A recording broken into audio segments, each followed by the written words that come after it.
the academic podcast agency. Welcome to the Why Tell Stories podcast exploring why humans tell stories, and particularly we're excited by experimental audio storytelling. I'm Daniel Clark. I am a storyteller, story lover, and director of creative program at the Story Museum in Oxford. And my name's Will Hood. I am a story lover also, documentary maker, audio anthropologist, podcast producer, and we're super excited to be back again, to have made it to episode 8. And this episode, we're looking at a very, very interesting piece. Originally broadcast in 1978, it is a radio play without words. Pushing the experiment in experimental storytelling, as you say, a play without words, and it is a challenging listen, I think it's fair to say, right? Well, like many of these pieces, it requires an attention span. It's about 20 minutes long. And because it has no words, you're essentially encouraged to experience a narrative where I guess you have to fill in the blanks. A lot of the motivations or personal characteristics of people that you will hear, but you won't hear them talk. So interestingly, in an interview about this piece, Andrew Sachs, writer-director, said that he felt people talked too much on radio, and that he wanted to express something that really understood that it's a medium of sounds and not just words. Which I think this piece really does. And I know that this piece, as we travelled around, or as I've travelled around with audio storytelling all over the world, it's a piece that a lot of audio storytellers are really excited by. It's quite an influential piece, because it really is pulling at the sides and the edges of what's possible with sonic storytelling. Yeah. So, interestingly, it still had a script when it was made, but it was a script which was 1 page long. And I also believe it was used to train radio producers as a kind of technical task, which is quite interesting. So that idea of the art of collecting sounds and supporting sounds to tell a narrative where the spoken word is absent. But this takes it to a whole new level. It totally pushes and says, okay, what happens if we take away the words and push sound forward as the primary storyteller? It's really interesting piece, and it was recorded, I think, largely on location. It was all recorded using a binaural head. So this is a piece that is 3D audio for headphones. Binaural is a technique whereby you record with 2 omnidirectional microphones with a block in between. Sometimes it's an actual physical head, but it mimics the way that our human ears work to create a 3-dimensional sound field very similar to our own listening experience. It wants to put you in the role of the central character. Absolutely. That's when it's at its best. So the audio is, you're given a simulation as if it was your ears going through this experience. I've actually prepared a little 1-minute clip at the front of this piece, which is both the director and the producer talking about this technique, as Dan described, of binaural, and why it's different. And perhaps, I think they also suggest the way that you should think about it. I think we should listen to that interview. It sounds fascinating. All right, let's cue it up. Here we go. The play you're about to hear, The Revenge, is an experiment in terms of sound. It's a play written for radio without dialogue. The play's been recorded in binaural stereo, and to achieve the full effect of binaural stereo, you should listen on stereo headphones plugged into your stereo receiver. You can enjoy the play in ordinary stereo through speakers and indeed in mono, but it's important that you listen at the correct level, and if you're listening in stereo, that your speakers are correctly balanced. But The Revenge does require fairly concentrated listening, doesn't it? Oh, yeah. This is why I think listeners should listen in as quiet a room as possible, preferably with the windows closed. And if they can arrange it so they're not distracted during the 20-odd minutes the play runs, and there are as few extraneous sounds as possible, I think it will help them to enjoy The Revenge as a play, which is what it is after all. Oh, yes, it's just a very simple thriller, really. Yeah. But I think that what is absolutely important when you are listening to this play is to remember that implicit in the title is the theme. Ronald Mason, Andrew Sachs, thank you very much. The Revenge, a play for radio without words by Andrew Sachs.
Well, there you go. Jesus. I've got so many questions. So many questions. Yeah. But I think that's the point, right? Yeah. I mean, it's very much an experiment, right? I mean, I love it. It is quite difficult to maintain focus on what's going on when you take away the dialogue, right? Or any linguistic cues whatsoever. You know, there's nothing to grab onto, so you're working double time. So I'm intrigued by, I think it was the producer, so Ronald Mason, in that little clip that we played beforehand. He makes a big thing out of saying the principal narrative is in the title, right? So the revenge. Yeah. So that sets me up to think that this guy has escaped a prison type setting. He's gone back to pay his retribution to somebody, presumably who is responsible for the state that he got into. I mean, I almost wondered whether the beginning was the ending at one point, that kind of running and hiding. But your explanation's kind of neater than mine, I guess. And he's running from somewhere. That sort of makes more sense of it. I hadn't thought of it like that. Okay. All right. Well, that's interesting that there's room for maneuver with that. I definitely get the sense of a guy that's escaping, because he has to fool the dogs, doesn't he, by going underwater. And you get that wonderfully, sonically, really wonderful underwater bit where the voices recede into the background, that beautiful underwater sound and the dogs. Yeah. I mean, it's quite gruesome also, isn't it, when it's just the audio? And that harrowing scene at the end where he drowns the guy in the bathtub is like... Yeah. I mean, we were both wincing at that point, and there's nothing other than a couple of actors and a bit of water, really.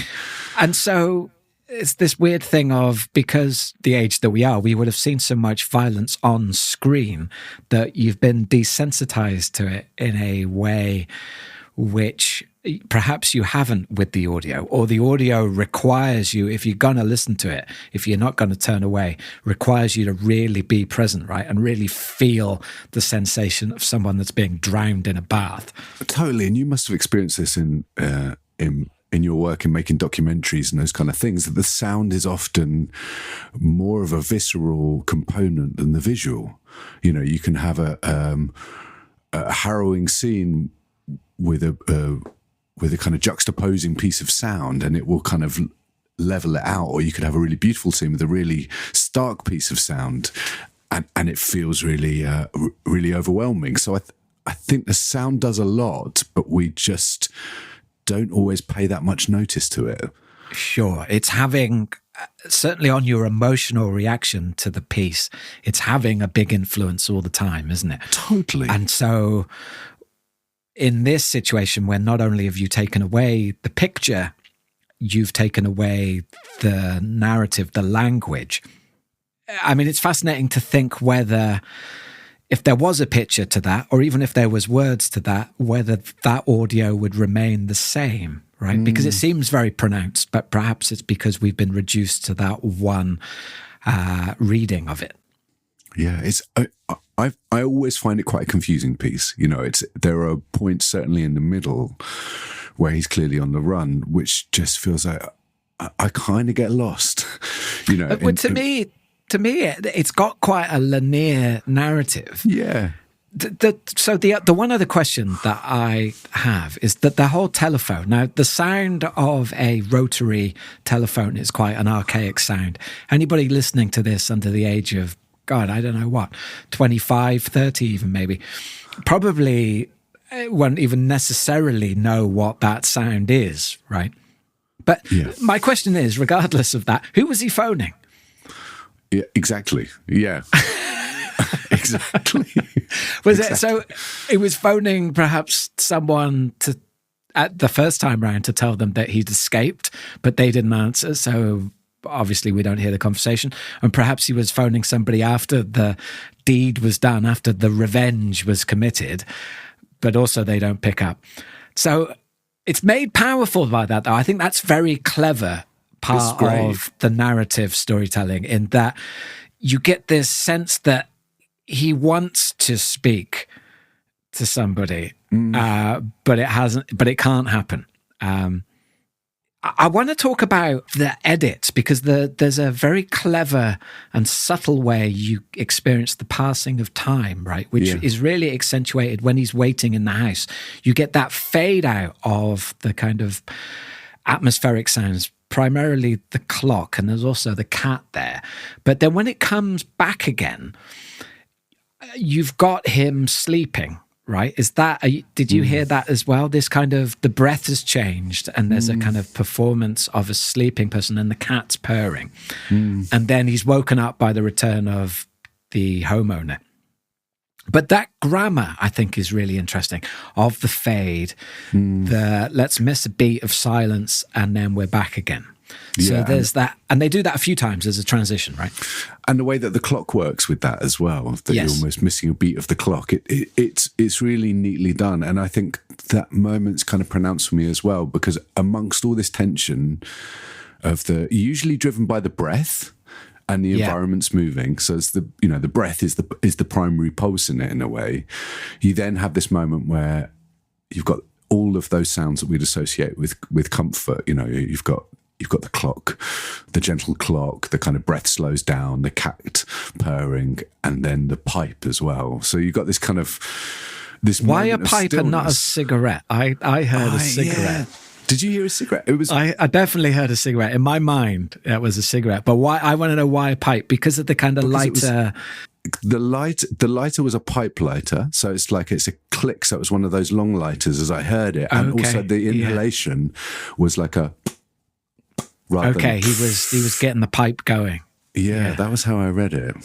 So, I guess all these sonic cues, isn't it? I mean, it doesn't matter, but it's a nice little detail. I think at least part of its power is in its ambiguity, right? And, absolutely. Yeah, and I think that's perhaps that slight tease from the producer in that clip at the beginning was almost the invitation to arrange your thoughts around this idea of revenge. Because it's fascinating to think what different readings or sense perhaps you would have got out of it if it didn't have that title, right? Yeah, it does a lot, doesn't it? So we made a piece a few years ago, a piece called To Sleep to Dream, where our primary objective was to figure out how much sound we could lead with as a storyteller, and how many words we could take away. So it was a 90-minute piece, and we experimented with actors, but also with visually impaired and blind participants who would come along to reading. So we would run these sessions where we'd either present an aspect of the work or sit in a room with actors who were wordless and see how much you could read. People could read from their breath or from their body movements. Okay. And it was an interesting exercise. And where we ended up was using certain words. So we had, I was narrating the piece in the end, and we had certain sentences or just kind of little kind of snippets of narration just to keep people all on the same narrative track. Because we found that there was so much divergence in what people were imagining and visualizing or experiencing in terms of story, that we were like, okay, how do you keep it on one track? And I think this is a good example. They've used the title as the holding form. Well, it's the main signpost, isn't it? So arrange everything around that. And it's very powerful because of that. It's all you've got, really, in some ways. Yeah, sure. I mean, what I find fascinating about it is that it wants you to be that person, doesn't it? Which I suppose, when you sit there and you watch a film and you whatever it might be, you're having an empathy experience anyway. And if you lose yourself, you're becoming that central character, perhaps.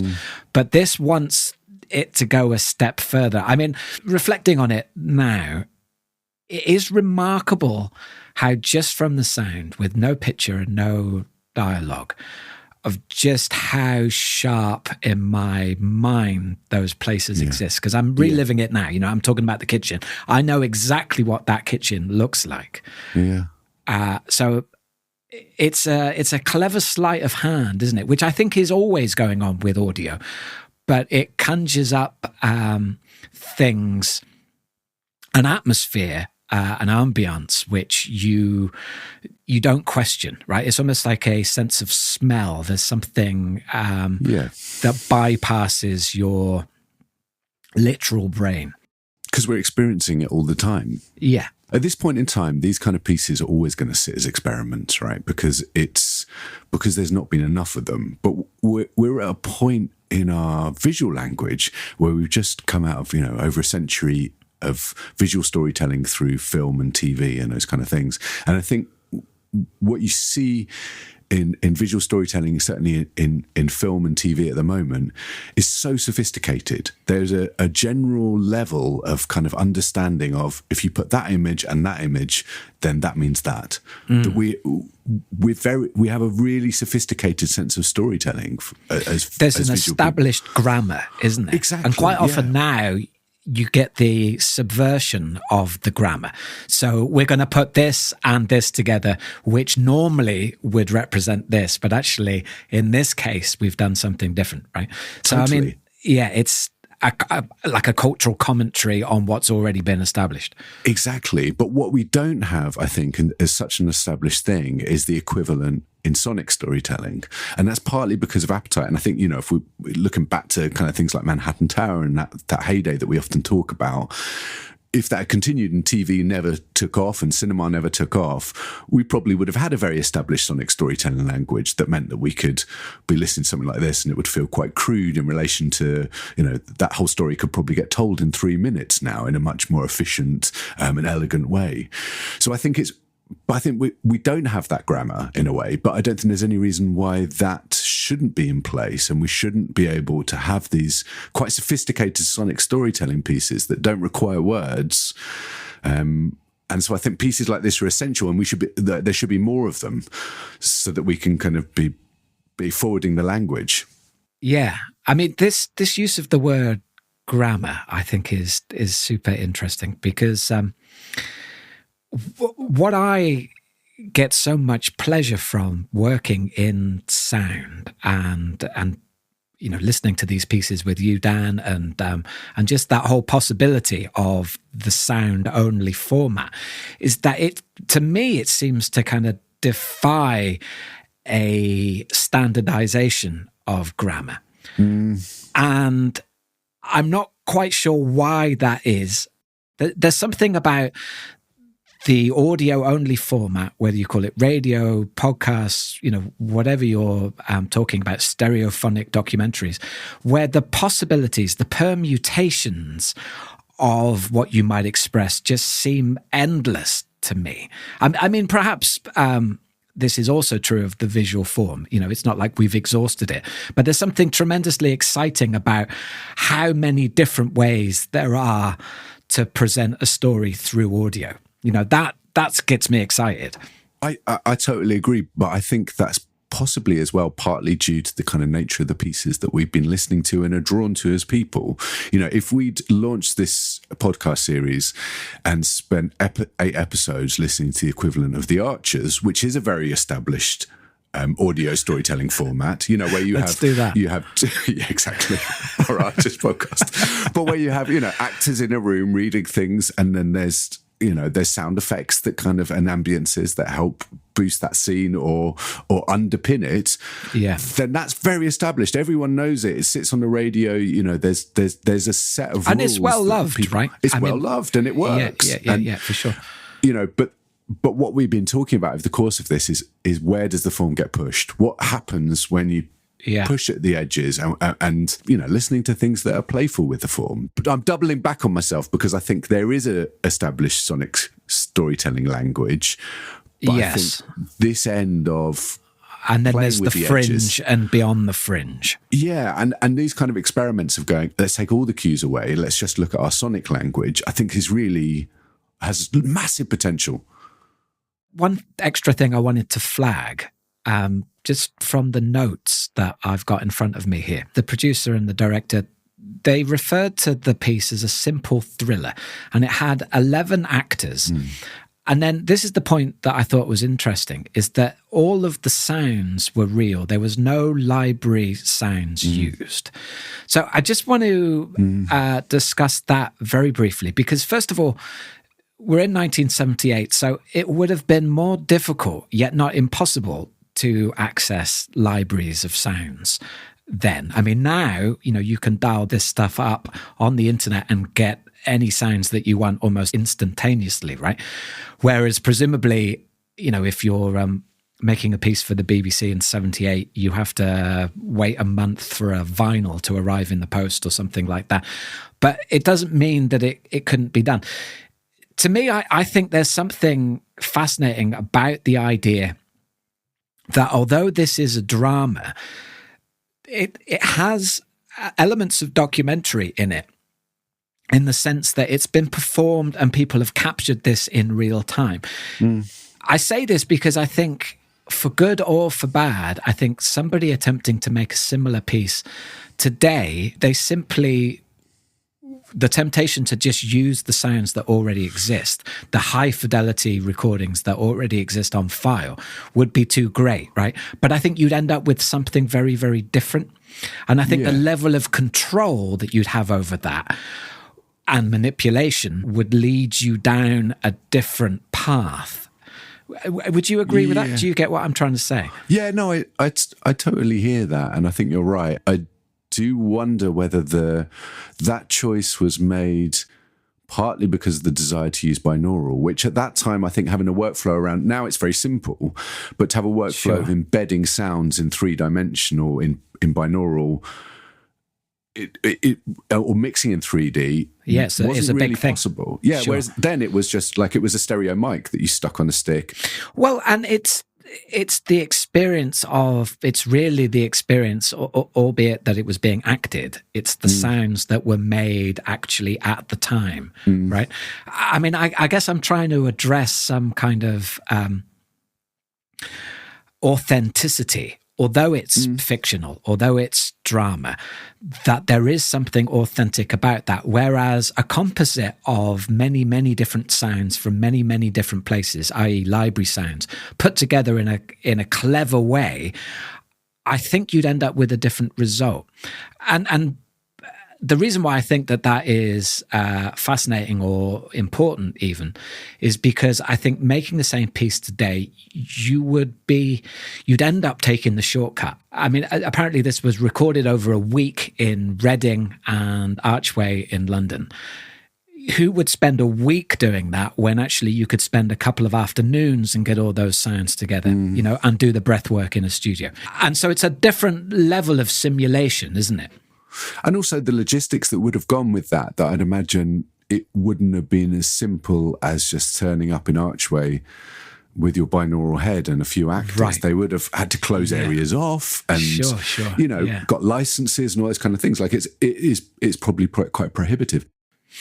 So to use a musical example of where I think this type of thing makes a difference, because, if you're listening to this at home, you might be thinking, well, that makes no real difference. It's the result that's important. And you might be right. But I listened to something recently with Rick Rubin, the famous producer. And I think it was him and Paul McCartney listening to some early Beatles stuff. And they were playing a track off Help. And it's not necessarily important who it is. I mean, this could happen with anybody. And they honed in on a guitar part where clearly he's kind of messed up his line a bit. And you can hear the fingers aren't quite making the notes and they're kind of catching on the fretboard, which is something that often happens.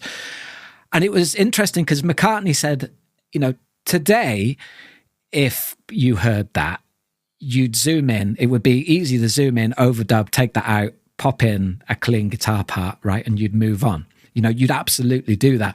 But actually, they were reflecting on how, in the total, listening back to it, it sounds like four guys in their early 20s, one of whom is so excited about being there that he messes up his guitar part, right? So there's that kind of undesigned and unintentional expression of sounds of people as they actually go through something authentically, which is different to how you would choose to construct it if you had total control.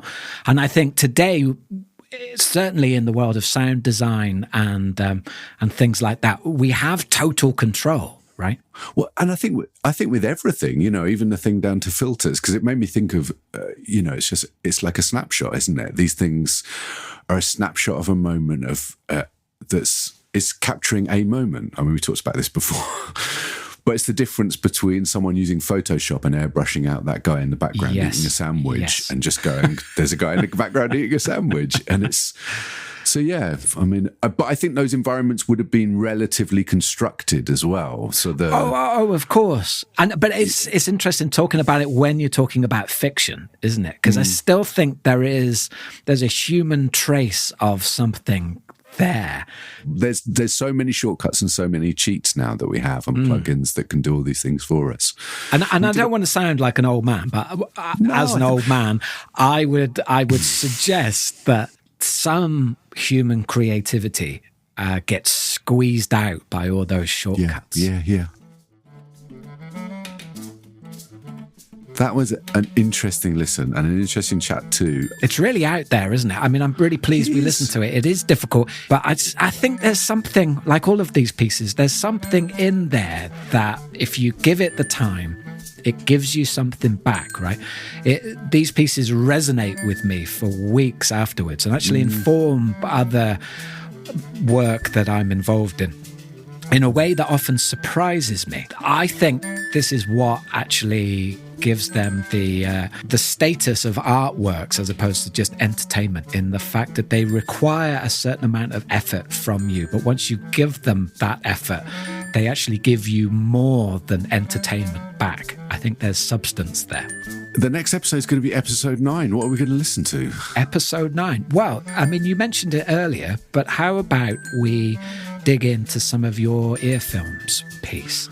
I think that would be interesting because it's kind of very much along this same track. Yeah. Okay. And it's called To Sleep to Dream, right? To Sleep to Dream, yeah. Good to see your face, Dan. Good to see yours too. And if you like this, share it, leave a review. Please send it on to people that you think might enjoy it too. Yeah, that's the biggest thing you can do for us, is just let this spread by word of mouth. We've been hearing some lovely stuff back from people actually that have been enjoying the show, and actually asking us how they can let people know about us. Best thing you can do is stick it on social media or just send it, directly to a friend that you think might be into it, and let's grow this community of story lovers. All right. See you soon. All right, Dan. Lots of love. And Talk to you soon. Bye. Bye.